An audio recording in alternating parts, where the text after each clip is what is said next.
திடீர்னு இன்னைக்கு காலையில பாத்தீங்கன்னா எக்ஸ்ல வந்துட்டு ஒரு trending hashtag all eyes on Indian Muslims, all eyes on Indian mask, all eyes on Indian Muslims தான் பயங்கர ட்ரெண்டிங்ல போயிட்டு இருக்கு. என்ன ஏது திடீர்னு என்ன ஒரு ஹேஷ்டேக் ட்ரெண்ட் ஆகுது அப்படிங்கறத நம்ம இந்த வீடியோல பார்க்கலாம். வாங்க ஃப்ரெண்ட்ஸ் வீடியோக்குள்ள போகலாம்.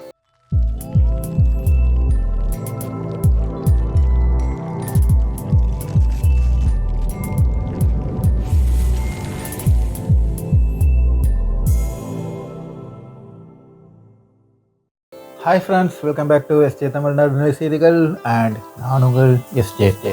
ஃப்ரெண்ட்ஸ் திடீர்னு பார்த்தோன்னா இப்படி ஒரு ஹேஷ்டேக் ட்ரெண்ட் ஆகுது, all eyes on Indian Muslims. என்னாச்சு இந்தியன் முஸ்லிம்ஸ் அப்படிங்கிற ஒரு இதோட சரி என்னடா அப்படின்னு சொல்லிட்டு உள்ள கிளிக் பண்ணி போய் பார்க்கலாம்னு சொல்லிட்டு போய் பார்க்க இந்த ஹேஷ்டேக் நான் ஸ்கிரீன்ஷாட் எடுக்கும்போது கிட்டத்தட்ட 200K அப்படின்னா 2 லட்சத்துக்கு மேல பேர் ஹேஷ்டேக் இந்த ஹேஷ்டேக்கை யூஸ் பண்ணி ட்ரெண்ட் பண்ணியிருக்காங்க. இந்த வீடியோ பண்ணும்போது கிட்டத்தட்ட 2,10,000 பேருக்கு மேல 210K மேல போயிடுச்சு. கண்டினியூஸா ட்ரெண்டில் நிற்கி காலையில இருந்து இந்த ஹேஷ்டேக். என்னடா நடக்கு அப்படிங்கிறது, இது என்ன காரணம் அப்படிங்கிறத பாக்குற முன்னாடி மெயினா நடக்க காரணமா இருந்து என்ன அப்படின்னு பாத்தீங்கன்னா, இன்னைக்கு காலையில வந்துகிட்டு குளிர்கால கூட்டத்தொடர், பாராளுமன்ற குளிர்கால கூட்டத்தொடர் ஆரம்பிச்சிருக்கு. அதுக்கு இதுக்கு என்னடா சம்பந்தம் அப்படின்னு நீங்க கேட்கீங்கன்னா உண்மையில சம்பந்தம் இருக்கு. என்ன அப்படின்னு சொல்லிட்டு பாத்தீங்கன்னா, இப்பதான் நடந்து முடிந்த மகாராஷ்டிரா தேர்தலில் வந்துட்டு இவிஎம்மோட மிகப்பெரிய மோசடி நடந்திருக்குங்கிறது தான் இந்திய கூட்டணியோட மிகப்பெரிய குற்றச்சாட்டு. இப்ப இந்த குற்றச்சாட்டை பார்லிமெண்ட்ல பேஸ் பண்ணி ஆகணும். அதுக்கு நிறைய ஆதாரங்கள் எதிர்கட்சி கையில இருக்கு. அதானியோட அடுத்த பிரச்சனை, அதானியை பத்தி அடுத்த பார்லிமெண்ட்ல பார்க்கணும். அப்ப இந்த பிரச்சனை எல்லாத்தையும் வந்துகிட்டு திசை திருப்பினா என்ன செய்யலாம் அப்படின்னு சொல்லிட்டு பார்க்கும்போது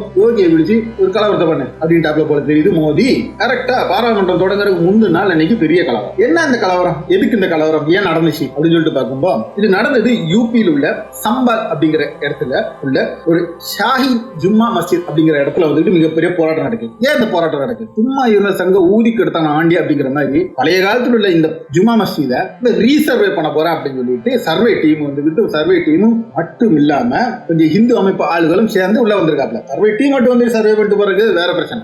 ஆனால் கூட ஹிந்து டீம் வந்திருக்காப்ல. எல்லாரும் ஜெய் ஸ்ரீராம் சொல்லிட்டு உட்கார்ந்துட்டு கூச்சல் போட்டுட்டு வந்திருக்காங்க. இது அங்கு உள்ள முஸ்லிம்களை பயங்கரமா இரிட்டேட் பண்ணிருக்கு. உடனே முஸ்லிம் எல்லாரும் கூட்டம் கூடி இருக்காப்ல. அங்க கூட்டம் கூடி இதுக்கு எதிர்வினை நடந்திருக்கு. இந்த எதிர்வினை எல்லாம் அடி தடி நீங்க வீடியோ பார்த்துட்டே இருப்பீங்க.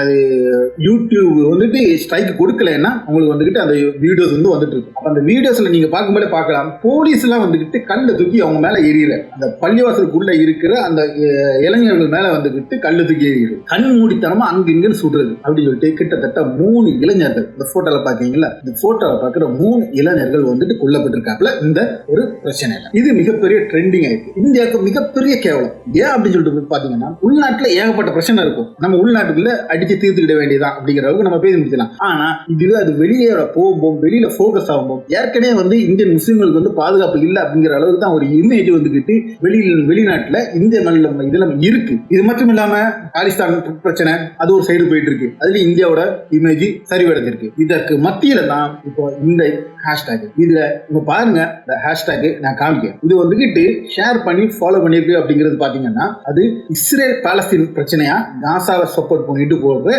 ஒரு ஐடி. இந்த ஐடியில அந்த ஐடி முதல் கொண்டு வந்துகிட்டு இப்போ இந்த இதை எடுத்துட்டு ட்ரெண்ட் பண்ணிருக்காங்க. இவங்க வந்துகிட்டு பண்றாங்க அப்படின்னு சொல்லிட்டு பார்த்தாங்கன்னா, இந்திய விஷயத்தை எடுத்து பேசுறாங்க அப்படின்னா அது நமக்கு கேவலம். அந்த அளவுக்கு வந்துகிட்டு அரசு, மத்திய அரசு வந்து செயல்பட்டு இருக்கு அப்படிங்கிறது தான் இது வன்மையா கண்டிக்க வேண்டியது. 3 பேர் கொலை செய்யப்பட்டிருக்காங்க. சர்வே பண்ண அரசு டீமுக்கு மட்டும் இல்ல, இதோட சேர்ந்து ஹிந்து வெறியாளர்களும் வந்துகிட்டு போயிருக்காங்க, RSS காரங்களும் போயிருக்காப்ல. அவங்க போய் இந்த கூச்சல் போட்டதுக்கு பிறகு அந்த பிரச்சனையை ஆரம்பிச்சிருக்கு அப்படின்னா வந்துகிட்டு அங்குள்ள ஆட்கள் வந்துட்டு ரிப்போர்ட் பண்றாங்க. இது இந்திய ஜனநாயகத்துக்கு மிகப்பெரிய அடி, மோசமான ஒரு கரும்புள்ளியாத நம்ம வந்துகிட்டு பார்க்கணும். இது எல்லாமே வந்துகிட்டு என்னத்துக்கு அப்படின்னு சொல்லிட்டு பாத்தீங்கன்னா, எல்லாமே குளிர்கால கூட்டத்தொடரை வந்துகிட்டு கொஞ்சம் இதா வச்சுட்டு இருக்கு. ஏன்னா குளிர்கால கூட இந்த மாதிரி பிரஷர்ல கொண்டு போயிட்டு தான் வக்குவோடு உள்ள அந்த ஒரு சட்டத்தை பாஸ் பண்ண போறான் அப்படின்னு இருக்காப்ல. அப்போ இதெல்லாம் இருக்கும்போது இதுக்கு வந்துகிட்டு இந்த பேக் ஃபயரை இந்த மாதிரி ஏதாவது வச்சுட்டு செஞ்சாதான் வந்துகிட்டு பிஜேபி வந்து ஸ்மூத்தா கொண்டு போலாம் அப்படிங்கிற ஒரு எண்ணத்தோட செஞ்சிருக்காங்களா என்னங்கிறது தெரியல.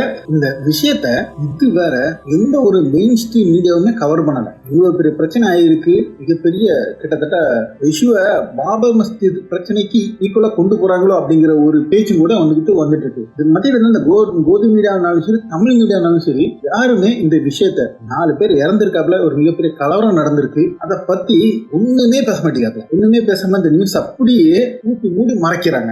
ஏன், எதுக்காக, யார பயந்து? தப்பு தவறு அங்க நடக்கு, அதை சுட்டி காட்ட வேண்டியது பத்திரிகை தர்மம், அதுதானே நீங்க செய்யணும் மெயின் ஸ்ட்ரீம் மீடியா. ஆனா எந்த மெயின் ஸ்ட்ரீம் மீடியாவுமே அதை பத்தி கவர் பண்ணவும் இல்லை. அவங்க மத்த விஷயத்த தூக்கி விட்டுட்டு இந்த விஷயத்த கம்ப்ளீட்டா இக்னோர் பண்ணி போயிட்டு இருக்காங்க. ரொம்ப வருத்தப்படக்கூடிய ஒரு விஷயமா தான் நான் வந்துகிட்டு கருதுறேன். இந்த வீடியோ வந்துகிட்டு நான் சொல்லியிருப்போம் இன்று அப்படின்னு சொல்லிட்டு, அதாவது ஆக்சுவலா வந்துகிட்டு திங்கக்கிழமை அன்னைக்கு தான் நம்ம வந்து வீடியோ வந்து ரெக்கார்ட் பண்ணோம். இந்த ரெக்கார்ட் பண்ற அன்னைக்கு நம்ம செஞ்சது. பட் வேலை தொழில் காரணமாக வந்துட்டு நம்ம வந்துட்டு 2 நாள் டிலேல வந்துட்டு இந்த வீடியோ வருது. ஓகேவா, புதன்கிழமை வருது இந்த வீடியோ. ஆக்சுவலி வந்துட்டு திங்கக்கிழமையில சனிக்கிழமை ஆரம்பிச்சிருக்கு இந்த பிரச்சனை. திங்கக்கிழமை குளிர்கால கூட்டம் தொடர ஆரம்பிச்சிருக்கு. திங்கக்கிழமை பிரச்சனை லைவ்ல ஓடிட்டு பார்க்கலாம் ஃப்ரெண்ட்ஸ் என்ன நடக்குது அப்படிங்கிறது. ஓகே ஃப்ரெண்ட்ஸ், அடுத்த ஒரு நல்ல ஒரு வீடியோ உங்களை சந்திக்கும் வரை உங்களிடம் இருந்து விடைபெற்றுக் கொள்வது உங்கள் எஸ்டே.